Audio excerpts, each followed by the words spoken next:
Hello, friends. Okay, who's ready for another? Obviously, I got a lot of these. So, vintage blanket. Do any of you ever sometimes feel like you missed your era? I sure do. I definitely feel like I missed my era. And I think all of them were before 1980. Those were all my eras. Anyways, so for this pattern here, it's going to be, if you want to make the full blanket the way that they have here, it's going to be 45 inches wide by 60 inches tall. It does use worsted weight yarn, and we will be using a 5mm hook. You are going to need, again, another yarn eater. I do have a couple more patterns from this era that don't eat as much yarn. This one here is another one though, and it is 4,465 yards or 2,020 grams or 71 ounces. So she's a yarn eater. So maybe if you don't want to make the full blanket, you could just do a baby blanket. That would be, I think that would be great. The chain count for this, I did break this one down. I know I didn't break my last one down. I did break this one down, and it is 6 chains and then add 4 at the end. So you can change the size of this. The starting chain for this one here is going to be 358 chains. So let's get right into it. I already played with a sample of it using just Red Heart Super Saver, and it is a front and back, looks the same. Now this is how we're going to be working the pattern. So because I was able to break it down and give you the chain count, you can have the pattern just like this right here. But as you can see, it's these rippled waves going that way, and we are also working this pattern from bottom to top. So when we're done, we're actually, I lied, we're working the pattern.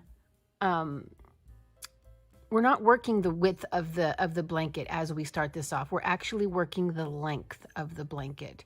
So the width of the blanket is actually going to be this way. See how it has those rippled waves like that? Like that. And that is how they intend you to enjoy the pattern, enjoy the blanket. I don't know if you're able to see that very well. Now, for this pattern, they do say that you can use a worsted weight yarn. Here is the sample I'm about to make with you guys. I did use Red Heart Super Saver in white, and this one here is gold. And again, we are using a 5mm hook. I will leave links down below for where you can get the yarn that I use, which for this pattern, it's Red Heart Super Saver. You probably have your own source. Maybe you can go to your local Walmart, but just to, for the sake of full transparency, I do have Amazon affiliate links, and you do not have to use them. But what that basically means is if you buy your yarn on Amazon anyways, if you use my link, Amazon will throw a nickel my way. If you don't use my link, it's not going to hurt my feelings at all. Life will not change for me. It's just there. It's just a way for me to kind of support my channel a little bit. And so if you felt you wanted to use the link, go right ahead. If you don't, I'm going to have everything I used linked down below. You do not need to use it though. We'll still be friends. We'll still be gal pals, okay? I just wanted to be completely transparent with you if you see the links down below, all right? Let's move on. If we're gonna do a 70s blanket, let's go with a 70s color. Now on camera, this might be looking quite yellow. The color is actually gold from Red Heart Super Saver.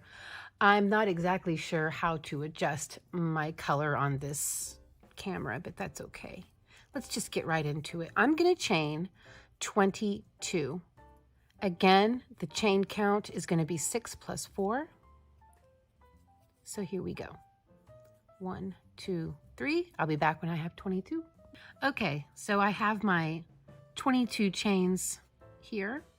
What you're going to do after you chain your 358 or however many multiples of 6 plus 4 you went with, you're going to count 3 stitches, 3 chains back, 1, 2, 3, and in the 4th chain, work 4 treble crochet. So if you're new, a treble crochet, you yarn over twice, go into the stitch or the chain, pull up a loop, and then just like with the double crochet, you're going to yarn over and pull through 2, yarn over, pull through 2, and yarn over, pull through 2.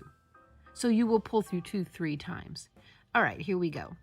We're going to do a total of 4 of these into 1 chain. That's 2. That's 3 and 4. Now the skipped chain 3 right here on the end does not count as a double crochet. This literally counts as a chain 3. All right, now we're going to count 5 chains back, 1, 2, 3, 4, 5, and in the 6th chain, work a single crochet, chain 2, then work 4 treble crochet all into that same chain. So all into the same chain goes a single crochet, then chain 2, then 4 trebles. 1, 2,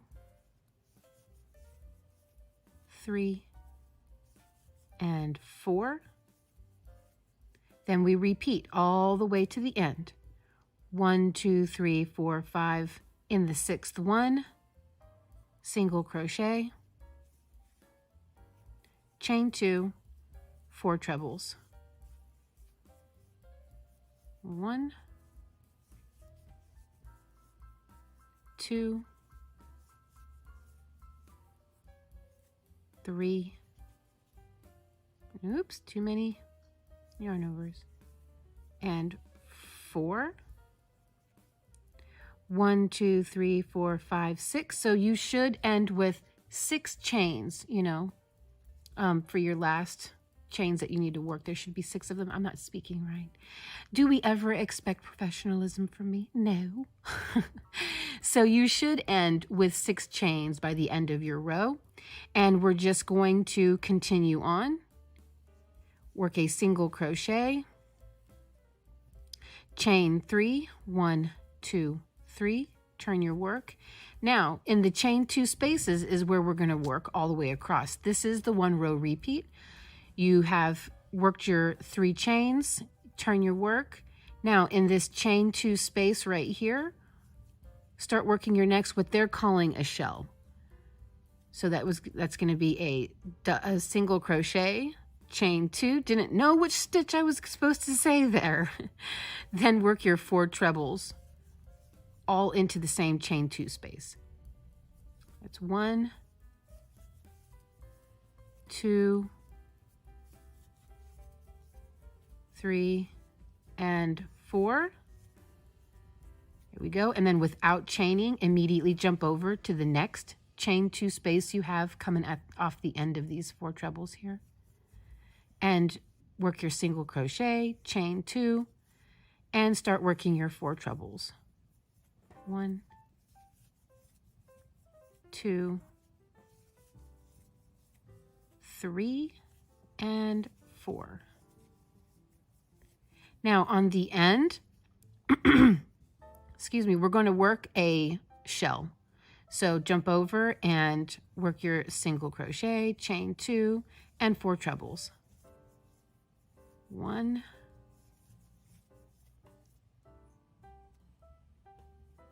2, 3, and 4. Chain 3, 1, 2, 3. Don't know what's wrong. Hang on. That brings us to the end of row 2, and this is how everything should be looking right now, where things look this way and things look that way. And it's going to look it's going to look kind of like chaotic at first, but trust the process. It will work out. Because that's what I was thinking when I first started making it. I'm like, oh God, I must be doing this wrong. No, this is how this is how it's supposed to look. So let's go on to row 3. 1, 2, 3 chains, turn our work, and immediately here's our 4 treble crochet, and we've got our chain 2 at the top of it. immediately jump into that and start making a shell. So that's single crochet, chain 2, and 4 trebles, all into the same chain 2 space. In every chain 2 across, we do not chain at all between our shells. So that was 1,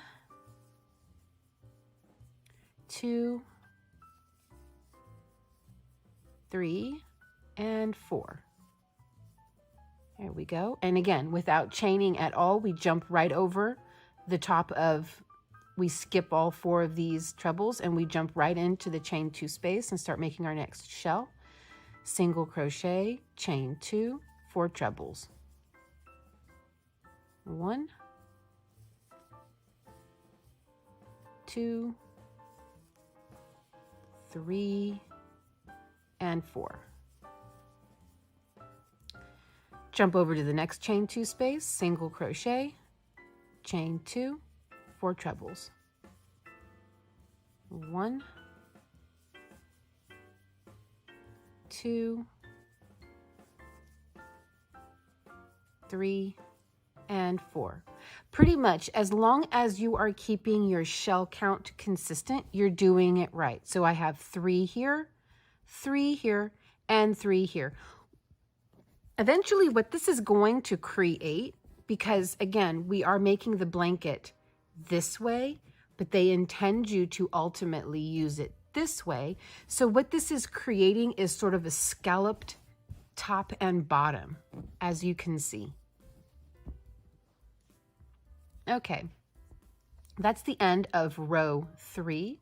Now we will move on to row 4. 1, 2, 3 chains, turn our work, and immediately jump into the chain 2 space with a shell. Single crochet, chain 2, 4 trebles.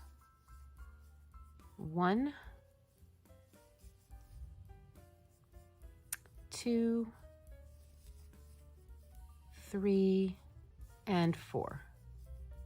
Again, jump right over to the next chain 2, work a shell.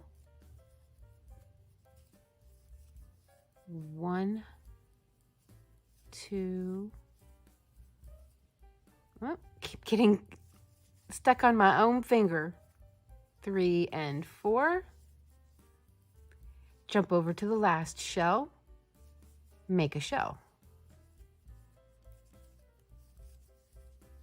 1. And this is going to be the repeat, the 1 row repeat for this entire project. Just like that. Okay. Now there is no edging for this according to the original pattern. I can show you that part. There is no original edging. Like they just tell you to work rows 2 through 67. And then they tell you how to make the fringe, but I'm sure you all know how to make fringe. So that's it. This is the way that it's going to look. This is going to be your edging on both sides. And you'll just put fringe. Looks like they're putting fringe, if we want to look. Looks like they're putting fringe at the bottom of every single shell. That's a lot of fringe. So they're putting it at the bottom of every shell. Again, it's entirely up to you. You take creative control over this, you know? They give you the foundation. It's up to you to put a flower in it. I don't know where I was going with that. I was trying to be clever. Don't come at me, okay? It's very early in the morning. But anyways, this is the pattern. I love it. It is another one of these fantastic vintage 1970s patterns. I do have a few more that I'm going to share with you because, you know, every time I get a good pattern that's vintage, I'm going to share it. Okay, so I went ahead and worked on a little bit more, a few more rows. And that is how this one here is turning out. I like it in both colors. I like it in both colors. This is just one of those fun, really easy 1 row repeats. So, okay, thank you so much for watching. Let me know if you have any questions, comments, concerns, critiques, criticisms. I can handle it. Lay it on me. And if you like vintage patterns like this and you're new to my channel, check out one of these videos here because I have a few more of these I've already done and a few more coming. So thank you so much for watching, and I will see you in the next one. Bye. Don't forget to like and subscribe. Bye.